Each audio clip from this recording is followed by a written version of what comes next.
Halo sahabat catatan harian Cece. Ya, Cece kembali menyapa sahabatnya. Oke, sekarang Cece seringkali pakai kaos kaki ya. Jadi sebenarnya kenapa Cece sekarang sering pakai kaos kaki? Karena apa, Cece? Karena Cece sudah mulai belajar berjalan, guys. Jadi bagi kalian yang putra-putrinya mulai belajar berjalan, jangan lupa untuk pakai kaos kaki ketika mereka dibawa berpergian ya. Agar apa? Agar kakinya nggak kotor, guys. Karena kita kan nggak tahu kalau di luar rumah itu kondisinya lantainya bersih atau tidak, ya kan.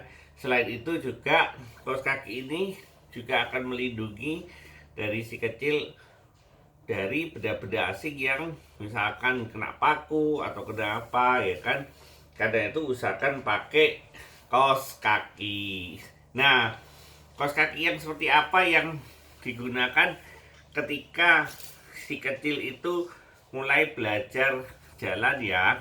Jadi kalau biasanya mulai belajar jalan itu kaos kaki yang dibutuhkan kalau bisa yang bawahnya ada pendul-pendulnya, guys. Jadi yang kasar. Agar apa?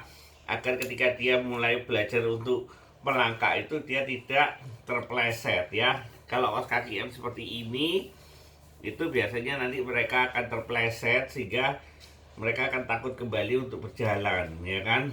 Tapi kalau sudah sering berjalan dan sudah kuat, maka pakai kaos kaki yang tidak ada pendul-pendulnya juga tidak apa-apa. Yang penting harus pakai kaos kaki. Oke, jadi ini adalah tips yang penting yang harus disiapkan ketika si kecil mulai belajar berjalan. Nah, apakah di rumah harus pakai kaos kaki? Kalau kita bisa menjamin bahwa rumah kita itu bersih lantainya, maka tidak diperlukan kaos kaki ya. Tapi kalau misalkan kita adalah rumah kos-kosan, terus kemudian eh, kita kumpul dengan orang banyak dan di dalam rumah itu semuanya pakai sandal, maka sebaiknya si kecil harus pakai kaos kaki. Nah, selain kaos kaki apa ya? Jadi selain kaos kaki itu karena ketika mulai belajar berjalan itu dia merangkak seperti ini ya. Nah, biasanya dengkulnya, ini dengkul ini, lututnya itu sering kena sentuhan dengan apa namanya, kena sentuhan dengan duh, dengan apa, lantai, guys. Jadi sehingga terkadang itu lututnya lecet ya. Oleh karena itu agar lutut tidak lecet itu biasanya kita lengkapi dengan kaos kaki lutut yang seperti ini. Jadi bentuknya kayak kayak apa namanya, kayak orang main basket itu loh, guys. Jadi kalau orang main basket kan biasanya selain di lututnya, di sikunya juga dikasih, ya kan. Cuman kalau kali ini karena si kecil itu ketika mulai belajar berjalan dia masih banyak merangkak, maka kaos kaki yang di lutut ini juga diperlukan, ya kan. Jangan lupa loh ya. Jadi ini ada karetnya, gunanya agar lututnya tidak langsung kena lantai sehingga lututnya tidak memar, guys. Jadi ini adalah tips singkat bagaimana apa yang harus disiapkan ketika si kecil mulai belajar berjalan ataupun merangkak, ya kan. Jadi kalau belajar merangkak yang perlu disiapin kaos kaki dengan kaos lutut. Wih, ya, jadi kaos kaki dengan kaos lutut. Kalau seumpama berjalan yang perlu juga kaos kaki dengan kaos lutut juga ya. Jadi dimanakah lokasinya kalian bisa pakai, di rumah ataupun di luar. Kalau di luar wajib ya, karena di luar kan kita tidak tahu tingkat kekotorannya, ya kan. Tapi kalau di rumah, kalau memang kita menjamin rumah kita bersih, maka tidak perlu dipakai kaos kaki, ya, oke. Nah, sepatu apakah perlu? Kalau memang ada, silakan. Tapi kalau usia-usia yang biasanya baru mulai belajar berjalan, pakai kaos kaki aja sudah cukup ya.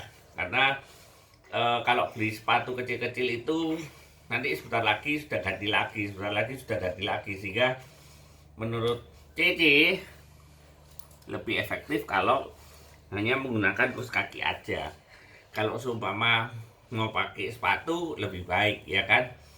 Oke, demikian video kali ini dengan judul tips bagaimana kalau anak mulai belajar berjalan. Oke, sampai di sini ya jumpa kita dalam video kali ini, dan kalian bisa melihat Cece mulai belajar berjalan, walaupun jalannya agak aneh, kadang bisa panjang, kadang bisa pendek jangkauannya, tapi jangan khawatir, jangan takut ya, karena itu memang dia mulai belajar menyesuaikan dengan kakinya ya.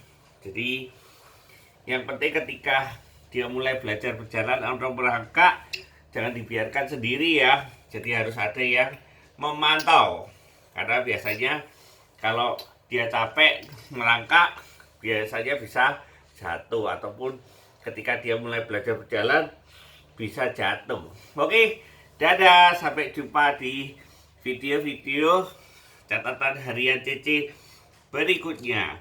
Nah, kalau ada yang tanya ini beli di mana, di toko-toko banyak ya. Kalau mau cari di online juga banyak ya. Jadi jangan khawatir, sekarang sudah gampang mencarinya, tinggal dicari aja yang sesuai budget. Ya kan, tidak perlu yang terlalu mahal ataupun yang terlalu murah, yang penting disesuaikan aja budgetnya seberapa, karena semuanya itu kan untuk anak kita. Jadi kalau bisa sesuaikan, dan agar anak kita itu terlindungi keselamatannya ya. Jadi agar lututnya tidak memar. Dadah Cici, dadah bro, dadah, dadah.